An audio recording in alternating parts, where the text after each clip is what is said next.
Hello, we're going to talk about first-time beekeepers, and the very first time you're going to extract. I'm going to do some different techniques than how I normally do it, and hopefully make it a little easier for someone to do this the very first time. So to do all this, we have a pallet that I have here. Whenever you pull your honey, this is very handy, a nice little tip. If you can make a pallet that looks like this, it's just plywood, put a little drip edge around it so it can, the honey could drip onto here. There's elevated legs so you can slip a two-wheel cart underneath it. If you stack 4 supers on it, all of a sudden it weighs 200 pounds. So it's very handy to have something like this. Easy to make and it'll help you out a lot. And here you can see, this is a 10 frame new super with honey this year. And if you can see the burr comb that's on it, and you can see the burr comb is juicy with honey. Now, if we had gone out there the day before and breaking all the supers out and put them back on the hive and just turned them around back and forth, the bees would clean up all that loose honey, and then you pull them off the next day, your supers will be relatively dry. So that's a nice little tip. So some of the equipment that we're going to use today, this is a capping tank, uncapping tank I should say. It does have a deep well if you have a lot of honey, and this is what you're going to uncap, and your cappings will fall into this screen, and then they can drip into the big tank, and it helps keep everything a little cleaner. This is a top bar. If you see, it's got a screw, and that screw you put the edge of the frame on here, and because once this gets honey on it, it gets slippery. But you put it on that screw, and then it's easy to hold in place. And now we also have a 3-frame extractor here. This is one of my rentals that I rent. And this is a heavy-duty one. It's a quality-made one. It's got good legs on it, so that's not going to, the legs aren't going to fold on you. It's all stainless steel construction. It holds 3 frames. And you're going to see the frames are going to go in sideways like this when they go in, and you can put 3 of them in there. And we're going to crank it one time, and then at half speed, and then we're going to take the frames out and turn them all around. We're going to go crank them full speed, then we're going to stop, and then we're going to turn them around one more time, go full speed to speed them up there, to fill them out there. And then this is when the honey falls out of the extractor. It's going to come out the nozzle here, and this is a bottling pail that we're going to be using, and we're going to bottle honey with that also. But we're going to filter it at the same time, and I have just a few different filters to show.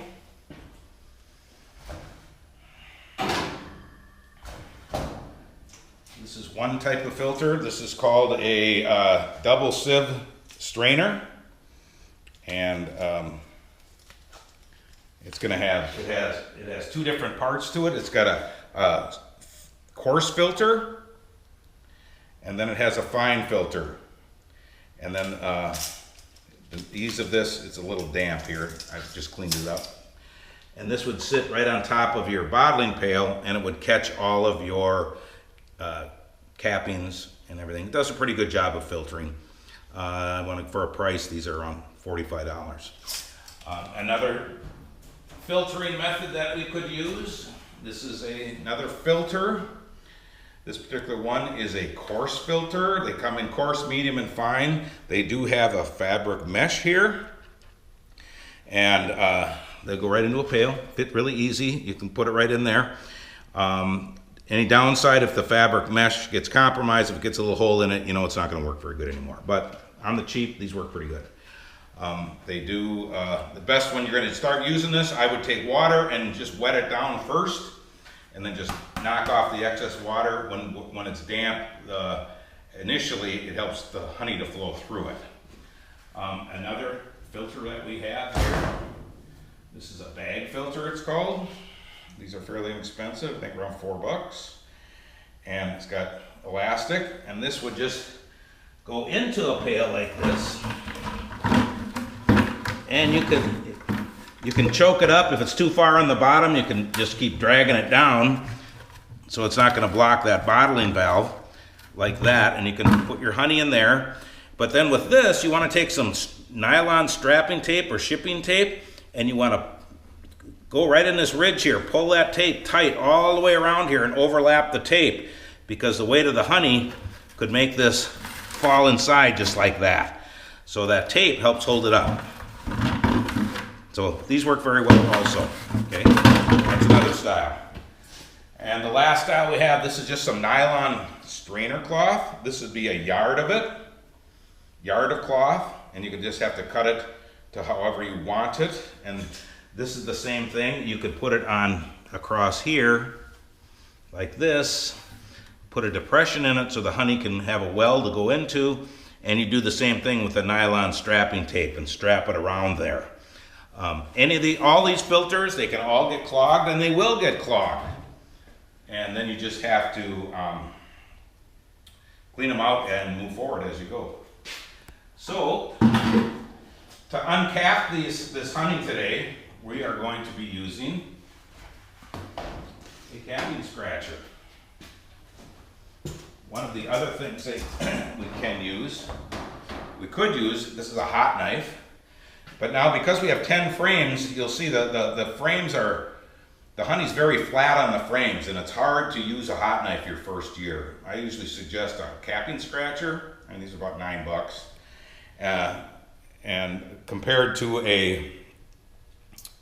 the hot knife, which you have a hard time getting it in there. But next year, you're going to run 9 frames in your supers, and then you'll have a fatter honey edge, and or cappings edge, so you'll be able to use a hot knife to cut it very easily. So to do this, you always need a hive tool to do anything. So we'll just take out a frame here.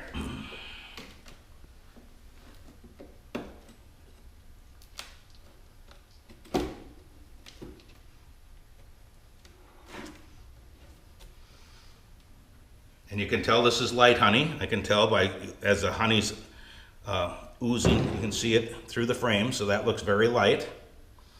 And then just to show the difference, I do have one that's dark here. Just to see, that's why we like yellow foundation in the supers, because this will be a dark honey. Even that looks darker through the comb than the other stuff is. So there's some type of wildflower, just to give you a heads up. So now to uncap our honey here, we're going to put it on our little wooden peg there, or a screw, and just take our capping scratcher, and we're just going to rake this, and we're trying to perforate all the cappings, because then the honey the centrifugal force of the extractor will make it fly out. So all you're going to do is just lightly dig into the top of the wax. I'm trying to perforate it. You see the wax does build up on the capping scratcher. That's what you want. That's what's going to happen. See, that one is there. It's pretty good. If you don't get all of the cappings perforated, the honey won't come out. It'll just stay in the frame. You can't uncap your honey and let it drip without using an extractor. That does not work very well at all. You will get less than half the honey in the frames by doing it that way. So it's important to do it this way. Okay, now we're going to take this and we'll put it in this extractor. I'll do 2 more real fast.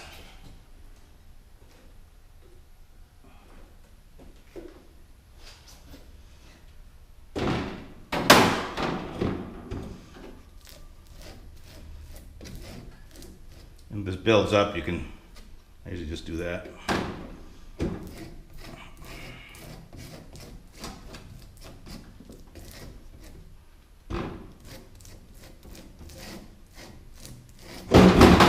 Slipping.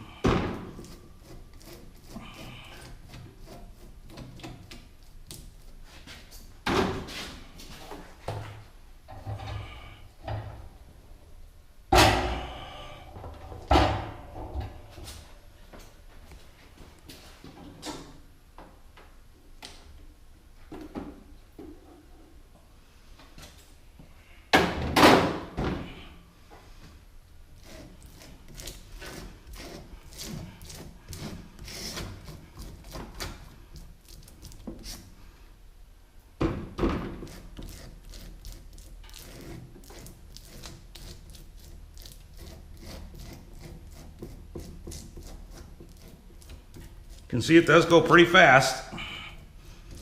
And the honey does drip as you're doing this, so try to keep your honey under control. Okay, so now I'm going to crank this. And the centrifugal force, I'll even open that up so you can see the honey. It flies right to the side of the extractor. And then it'll go down to the bottom of the extractor and collect in a wet down there. And then you can pour it into a bottler. So I'm going to turn these around so you can see.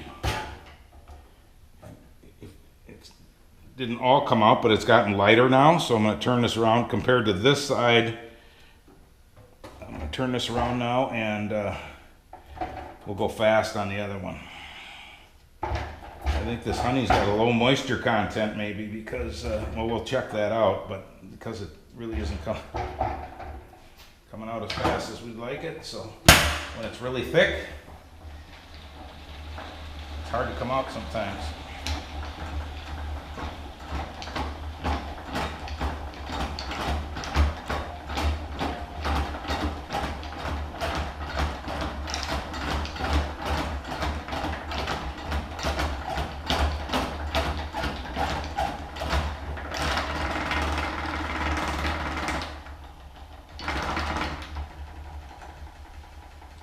Let's have a little break with a little back pressure.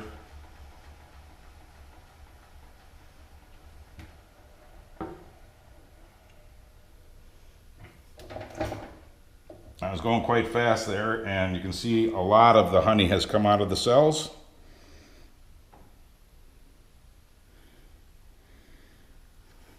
And we're going to finish the other side now.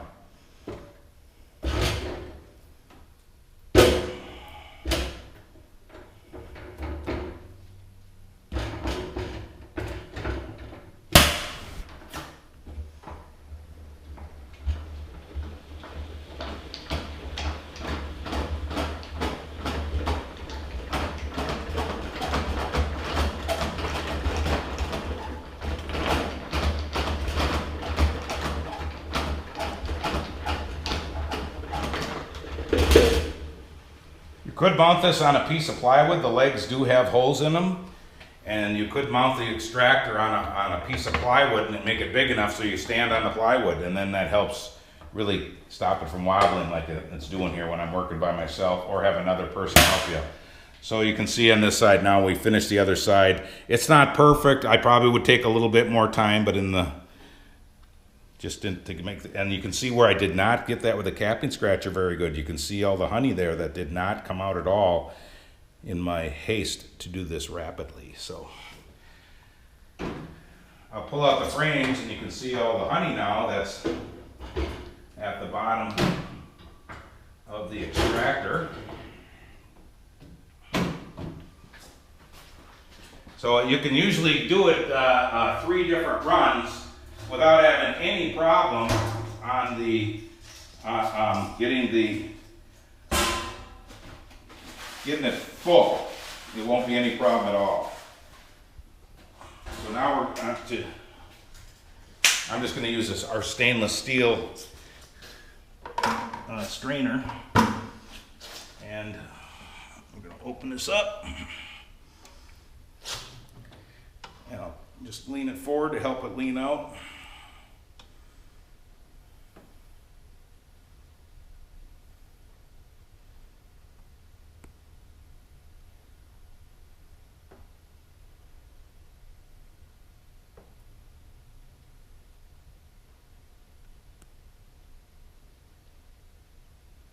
Straining always takes the most amount of time, so usually when people renting this extractor and they're on a time, it's a day rental or weekend if you want to, but I usually tell them, well, extract your honey and strain it later. Now you could take this very same honey and just put it in a bottle and then wait 24 hours, and then a lot of the wax will float to the top. You can scrape off the wax, then filter your honey, and then it's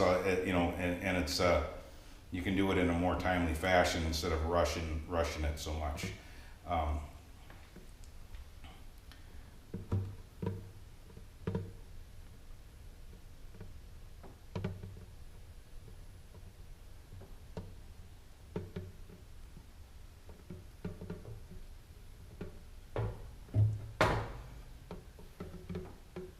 I'm just going to show you what our filtering looks like here. So you can see it's starting to filter through. Takes a while.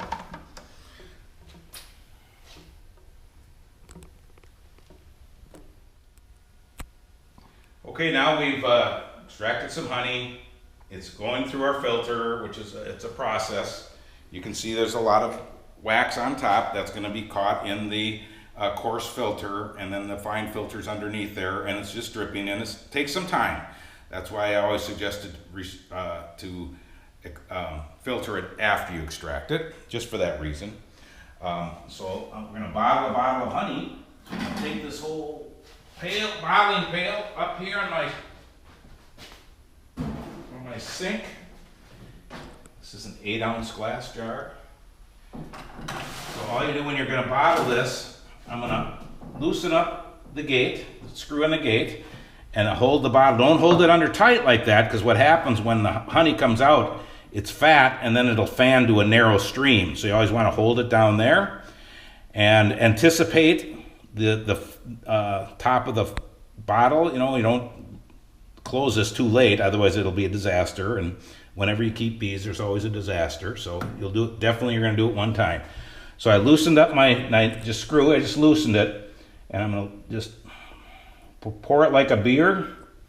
I usually just put it at an angle like that. We're trying not to get a lot of air bubbles in there. And then as it comes up, I can throttle this back, slow it down. And there we go. That's all there is to it. And we already did a moisture check on this. It was 17.1 with my refractometer. This is a glass queen line jar, 8 ounces.